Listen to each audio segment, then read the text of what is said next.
Okay, guys, welcome back to Bonding and Molecular Structure. This is our third substandard. We're going to be drawing structural formulas for simple molecules and determining their molecular shape. Today you are going to have a real treat because you're going to get to see me sing a rap video for you. It is totally silly and I hope it is a lot of fun. Yep, here we go. So what are structural formulas?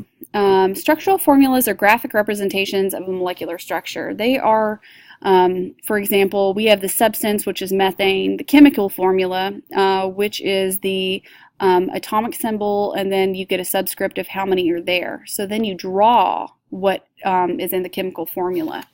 So an example of a structural formula for methane, which is CH4, is C.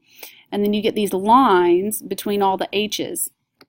Now what has happened here is if you look on your periodic table, you'll notice that hydrogen has 1 electron available for bonding and carbon has 4. So what this means is the hydrogen and the carbon, they must form bonds together. So the lines represent where the bonds have occurred. Okay. Now, another thing that you need to be aware of is there are some electrons missing on this structure here of oxygen. So we're going to look at this a little more closely with a follow-up iPad in-class activity, which will occur during the next period that you guys are back with me. But for now, just know that these single lines represent bonds, okay? This is a partial Lewis structure. It's not a complete Lewis structure, but we will look at that a little bit more closely next time. So there's CO2, okay? So there's a carbon in the middle, and we have equal disbursement of the oxygens on the outside here, and this is going to be a polar because there's a carbon in the middle and then oxygens on the outside. So this is a polar covalent compound. So these are going to be partially negative, and these are going to be carbon's going to be partially positive. And then we have methane, which is CH4 here. This is because there are all hydrogens on the outside. Technically, this is slightly polar, but overall, it's a non-polar compound because there's no extra lone pairs of electrons or anything else happening here, and there's only 2 different types. But you guys will look at that a little bit more when you get into general chemistry. Okay, so for drawing in chemistry, there are many ways to draw molecules. Chemists then use these general and skeletal structures to create models. So this is a general structure, okay? I created this using something called Lewis dot structures, and then this is a hybridization. Okay, so that dotted line shows how an electron will also travel throughout here, increasing the stability of the molecule. And this is a lone pair because it's all by its lonesome. Okay, lone pairs are lonely. They're by their lonesome. There's 2 pair. Okay, a pair is 2. And so what happens with the Vesper model is we are looking at molecular shapes. Okay, and this is it gives us 3 areas. Okay, which is planar. It's trigonal planar because it's all in the same plane. This is an example of a skeletal organic structure. If you decide to move forward and chemistry is the thing for you, you'll be drawing lots of these. It's really, really, honestly, probably one of my favorite ways of looking at molecules because you can track the movements of the atoms and electrons. So like for instance, when you get into organic, you'll have additional electrons that will be drawn on here, and you can see them leave and join something else, and this bond break, and it's just really cool way to look at the universe. Then you get boat and chair conformations, and that kind of shows you, so this is more like a two-dimensional structure, and this is kind of like a three-dimensional structure of what you're looking at. And that too will occur later in general chemistry and organic chemistry 1 and 2, as well as biochemistry. Both of these will really.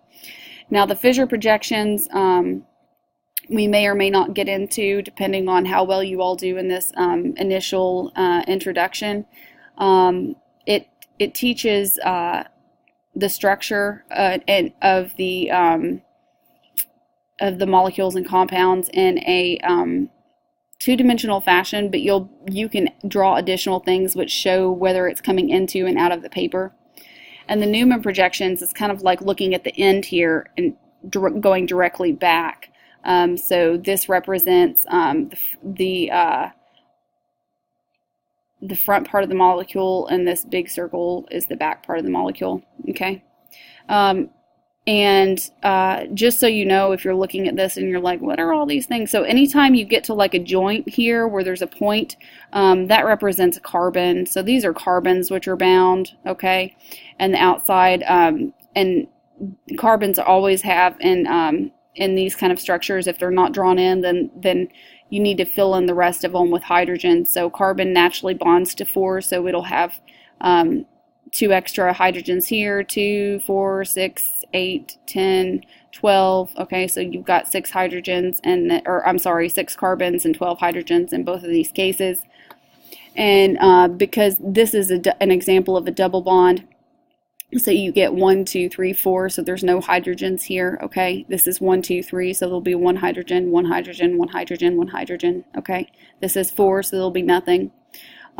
This is an example of where we're looking at a piece of a molecule, so you would consider that as 1, and this is 2, and then you would have 1 hydrogen, 2 hydrogen, okay? But you don't have to know that. You don't have to know that. It's just FYI, BT dubs, if you were like, what is going on in these structures? And if you are interested, let me know, and then I will definitely consider teaching you some more on drawing in chemistry. Okay, so we have a general structure and VSEPR theory, an overarching goal. So the first step is to learn how to identify the shape names based on bond angles and shape types. The second step is to learn the number of electrons each atom carries. And the third step is to learn how to stick these atoms together using electrons. Remember, we're going to be following the octet rule. That means that we need to have 8 electrons in the outer valence shell, okay? Here we go. Here's your rap video. Woo! Shape names, bond angles, y'all. Chemical geometry. Miss P, up in the house. All right. Let's begin this little story with a guy named Lenny here. His atoms line and strict with red line, mean they go from air to air. He got an angle of 180 and he doesn't like a mess. Okay, you heard enough of him. Now let's go check out the rest. Triagonal planar got atoms like you were young. 2 wheels on back, 1 wheel up front, and then you ought to have some fun. I realize it's been a while since you have seen one of these, but if you just take it back so you can open up and see, he's got an angle of 120 and he likes to roll like this. It's time to kick it back up school, just like you miss KPB strutting riding in a tricycle again, but guarantee you do it too if you can rest it your friend.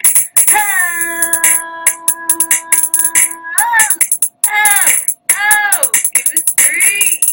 The C.3.3, y'all. Alright. Now this one here's a bit so funky, yes it must be said. He takes those atoms and he smash them like a couple of eggs. Now Mr. Ben here don't want no one all up in his face. Electrons actually push them back to less than 120 a place. Treasure Giza looking like the pyramids of Giza. He got atoms which are stuck on his atomic visa. Now he's that hippie looking fresh with angles 1 and 9.5. He got specifics like a specific from your 1965. Now don't be tripping, yo, I still got more to rap and to say. Now check this out, she's one fine girl. Miss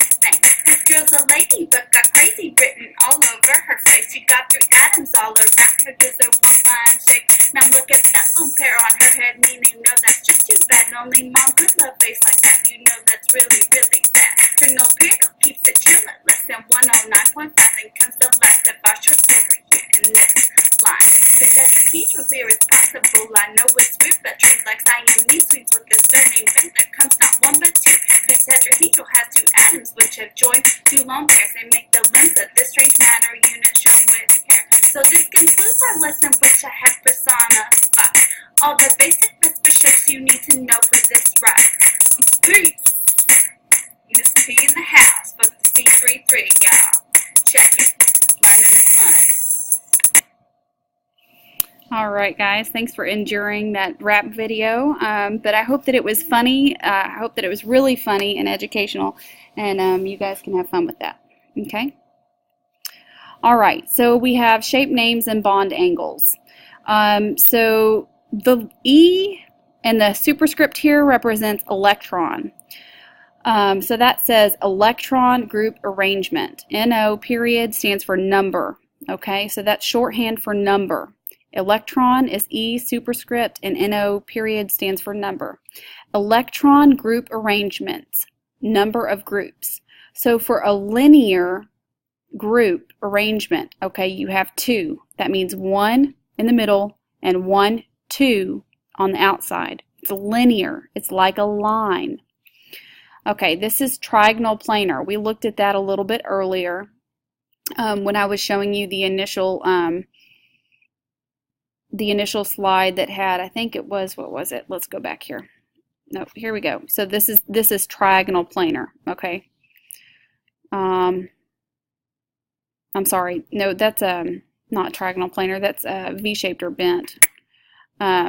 So here we go. We have trigonal planar. That means 1, 2, 3 atoms are attached to the center. And then for tetrahedral, remember, he looks like the pyramids of Giza. He's got 1, 2, 3, 4 atoms which are stuck to his atomic beza. Okay, so that's the little face.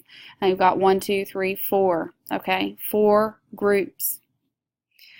Now for a molecular shape, this is a class of atom. Okay, we've got linear. 1, 2. That's A stands for atom. Okay, that's the middle. And then X. X is whatever's on the outside. 2. So X2. AX2. All right, that's the class of the atom, and that's the molecular shape. All right, so AX sub 2 is the class, and molecular shape is linear. 1, 2. Okay. Now we have trigonal planar, AX3. Remember, the subscripts on any chemical symbol tells you how many of them there are. So in this case, these gray spheres represent the X, and the A is the red. It's trigonal planar. Now if there's a lone pair up here, and it's still 3 groups, okay, it's V-shaped or bent. So A2 or AX2, and then we have an E. That means electrons, okay? So here we have tetrahedral AX sub 4. That means there's 4 atoms stuck to the atomic center, okay? For this atomic center, there are 3 atoms and 1 lone pair. So that's 1, 2, 3, and then up there we have trigonal pyramidal. Okay, so these are all grouped. One more, and then V-shaped or bent, we have 2 lone pairs and 2 atoms. Okay, so that's the sub 2 for the X and the sub 2 for the E. AX2E2. All right, now when you look at these and they're written out on the paper, it's not going to have A, X, and E. It's gonna actually have it's not going to have the E2 at all. Actually, it's only going to have the chemical symbols and the subscripts. So what that means for you guys is you need to know how to look at your periodic table and say, oh, well, this is a group 1 element. It has one electron in its valence shell. Oh, this is a group 2 element. It has 2 electrons in its valence shell. Oh, this is a group 3 element. It has 3 electrons in its valence shell. Oh, this is a group 4, 5, 6, or 7, or 8. It has 4, 5, 6, 7, or 8 electrons in its valence shell. Remember, everybody wants to get to 8, okay? These are organized by the number of bonding groups. This has 2 bonding groups. It has a bond angle of 180. This has 3 bonding groups. It has a bonding angle of 120. If it's got 2 bonding groups and 1 electron pair, it's got a bond angle of less than 120 degrees, okay? So remember your less than, greater than signs that you learned in middle school? When you read on the paper, you read from left to right, right? So shape, names, and bond angles. You see how I did that? I read from left to right. The same thing when you're looking at greater than, less than symbols. We're reading from left to right, so it's less than, because this looks bigger on this side, right? So it's less than, okay? If it flipped around, it would be greater than. This is less than 120. Okay, because they're lone pairs, they don't pack as much power as this to push it down. Do you know what I'm saying? So we have 4 bonding groups, that's 109.5. And then for 3 and 2 bonding groups, but there's still 4, ultimately there's 4 bonding groups, but really it's like 3 atoms and 2 atoms, but there's still 4 areas, okay, of exchange and interaction, or 4 densities, I should say. If there's 3 atoms and 2 atoms within a 4 density molecule, you have less than 109.5.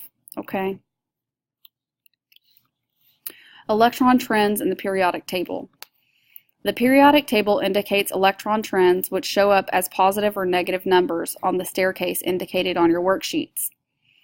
So the positive side is going to be the will turn into ions which are positively charged that donate, and the negative side is going to be the negatively charged ions which receive things.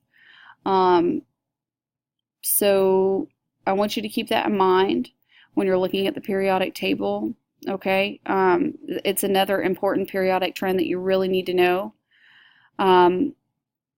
So it says the numbers 1 to 8a is typically how many electrons each atom will carry in to use in its chemical bonding.